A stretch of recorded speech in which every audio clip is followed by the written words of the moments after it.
할렐. 예.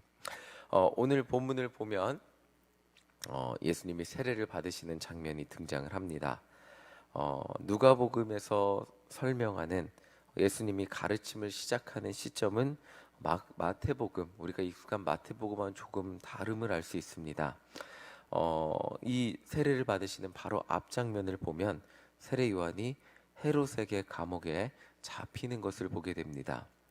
누가복음의 저자 누가는 세례 요한이 헤롯에게 잡혔음을 알려주고 그 다음에 예수님이 세례를 받으셨음을 알려주고 있습니다. 이 본문만, 심지어 누가복음은 누구에게 세례를 받았는지 설명이 나오지 않습니다.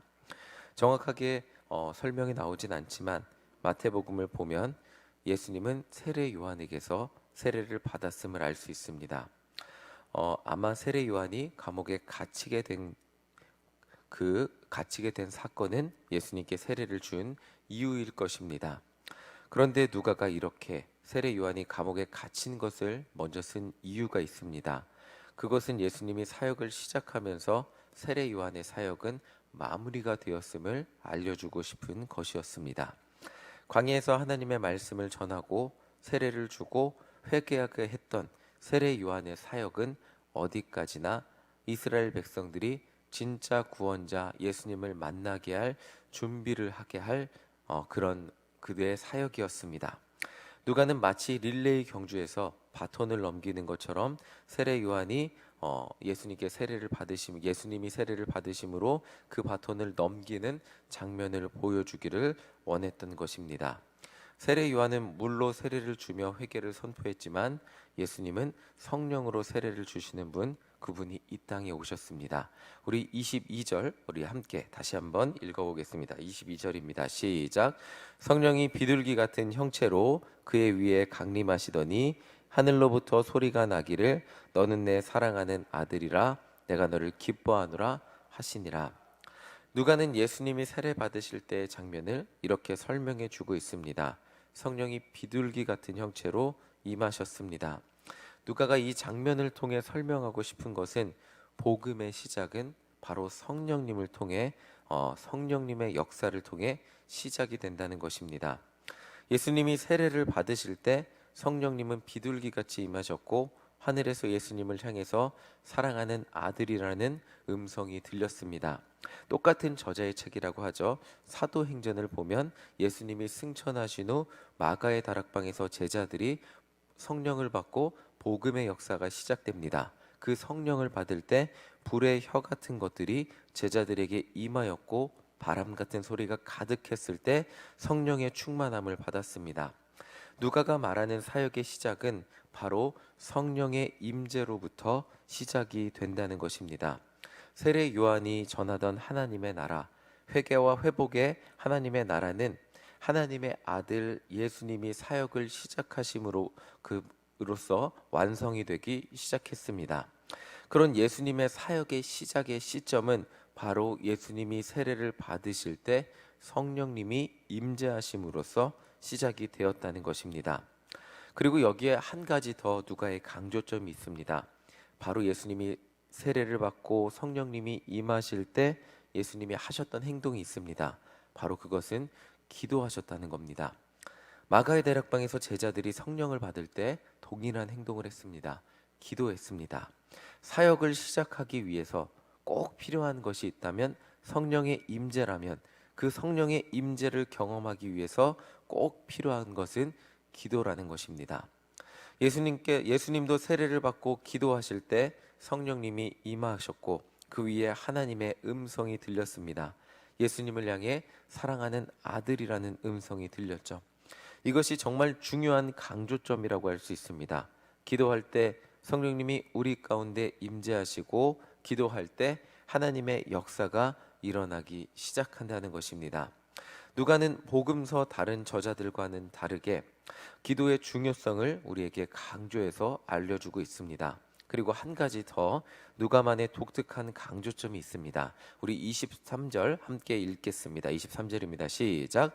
예수께서 가르침을 시작하실 때에 30제쯤 되시니라. 사람들이 아는 대로는 요셉의 아들이니 요셉의 위는 헬리오.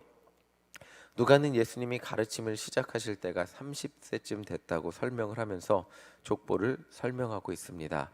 이 족보도 마태복음과는 약간 다른데 보통 이 자료를 찾아보니까 학자들은 마태복음의 족보를 아버지의 족보로 보고 누가복음의 족보를 어머니의 족보로 이해를 한다고 합니다.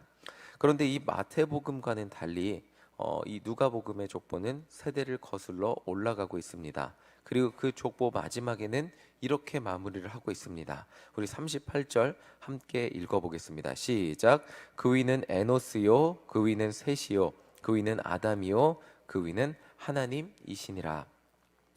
누가는 마태와는 다르게 족보를 하나님까지 찾아가서 올라가고 있습니다. 마태복음은 유대인들, 책을 읽던 사람들이 유대인들이었습니다. 그래서 유대인들에게 구원자, 진짜 구원자는 아브라함의 후손이고 다윗의 후손인 것을 설명하기 위해서 그 족보를 넣었습니다. 그런데 이 누가복음이라는 책에 누가복음의 족보는 이방인들에게 복음을 설명하기 위해 기록된 책이고 그 복음이 사도행전까지 이어져서 로마에까지 전파됨을 설명한 책이기 때문에 예수님의 조상이 온 인류의 조상인 아담까지 이어지는 것을 보여줄 필요가 있었습니다. 그래야 아브라함의 자손이라고만 설명하는 그 중동에 모여 사는 그 사람들만이 아닌 로마에 있는 모든 사람, 온 세상에 있는 모든 사람도 아담의 후손이고 하나님께서 창조하신 하나님의 구원 계획에, 그러니까 이 족보라는 것은 하나님의 구원 계획에 들어있는 자손들임을 설명하고 있는 것입니다. 누가는 로마에 있는 모든 사람들, 온 세상에 있는 모든 사람들도 하나님의 구원 계획에 포함되어 있는 자손들임을 설명하고 있는 것입니다. 온 인류의 조상은 그 당시 로마 사람들은 제우스의, 제가 좀 자료를 찾아보니까 로마 신화에는 제우스의 명을 받아서 프로메테우스가 인간을 창조했다고 합니다. 그 당시 사람들은 프로메테우스가 자신들을 만들었다고 믿고 있었는데 그 이방인들에게 그것이 아니고 하나님이 여러분들의 조상인 아담을 만드셨고 결국 유대인이나 이방이나 조상을 다 타고 올라가면 아브라함보다 더 위로 타고 올라가면 아담이라는 동일한 조상이 있고 그 아담은 하나님이 만드신 첫 번째 인간이었음을 알려주고 있는 것이 오늘의 복음서 누가복음이라는 것입니다. 이방인들도 결국 하나님이 만드신 존재이고 하나님이 구원하시기 원하시는 존재라는 것은 결국 이 누가가 설명하는 예수님의 십자가 사역의 수혜자라 그러죠. 정말 예수님의 십자가 사역의 당사자는 유대인들만이 아닙니다. 이방인들, 그리고 로마에 있는 모든 사람들, 그리고 로마에 벗어나고 있는 정말 야만이라고 하는 이 세상 모든 사람들을 위한 예수님의 십자가였다는 것을 깨닫게 하기 위해서 누가는 자신의 족보를 모든 인류의 시작인 아담에게까지, 그리고 그 아담을 하나님께서 창조하셨고 연결되었음을 보여주고 있습니다. 오늘 말씀을 정리하며 누가복음을 사도행전과 함께 쭉 읽게 되면 결국 하나님의 말씀을 깨닫게 되죠. 그것은 온 세상 사람들의 구원을 위한 하나님의 마음이라는 것입니다. 온 세상 모든 인류를 구원하기 위한 시작은 바로 아주 작은 유대 광야 요단강으로부터 시작이 되었습니다. 그곳에서 예수님이 세례받고 기도하실 때 성령님이 임하심으로 온 인류를 구원하는 것이 시작이 되었죠.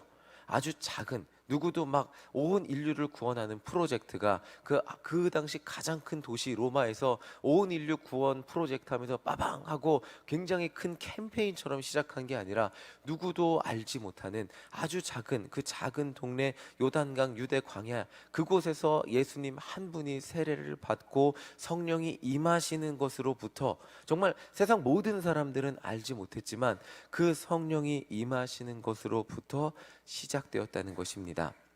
우리 일신교회를 향한 하나님의 마음은 분명 영혼 구원에 있죠.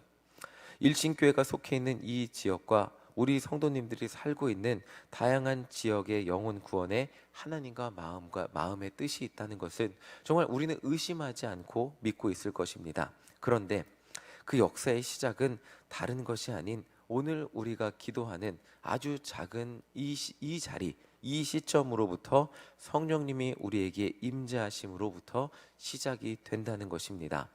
하나님은 우리가 기도할 때 성령님을 보내주시고 그 성령님이 우리에게 역사하심으로 하나님의 일을 이루어 가셨고, 지금까지 이루어 가셨고 이루어 가고 계시고 앞으로도 이루어 가실 것입니다.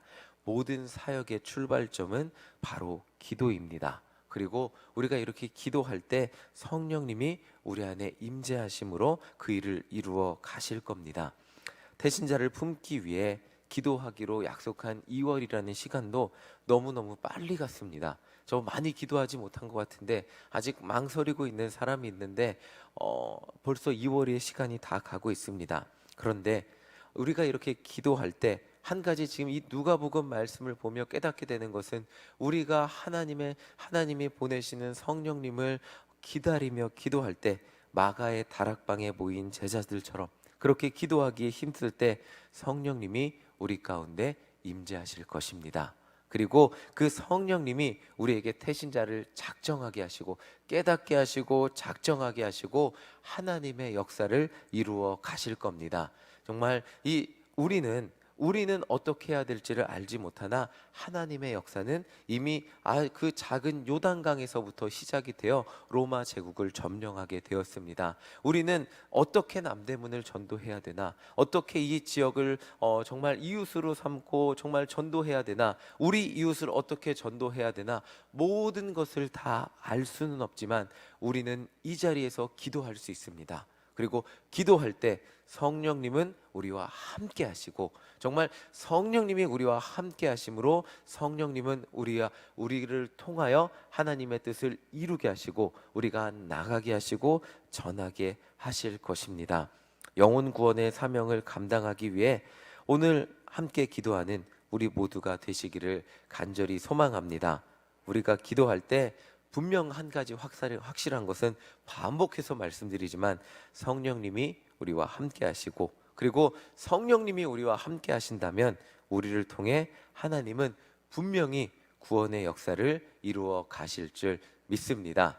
태신자를 작정하게 하시는 분도 우리 마음에 계속해서 누구를 작정하라고 깨닫게 하시는 분도 하나님이시고, 작정하게 하셨으면 나가서 전하게 하시는 분도 하나님이시고, 주님의 품으로 인도하시는 분도 하나님이심을 믿으며 이 시간 기도부터 출발하는 우리 모두가 되시기를 간절히 소망합니다. 아멘. 우리 이 시간 함께 찬양하겠습니다. 찬송가 32장입니다. 함께 찬송합니다.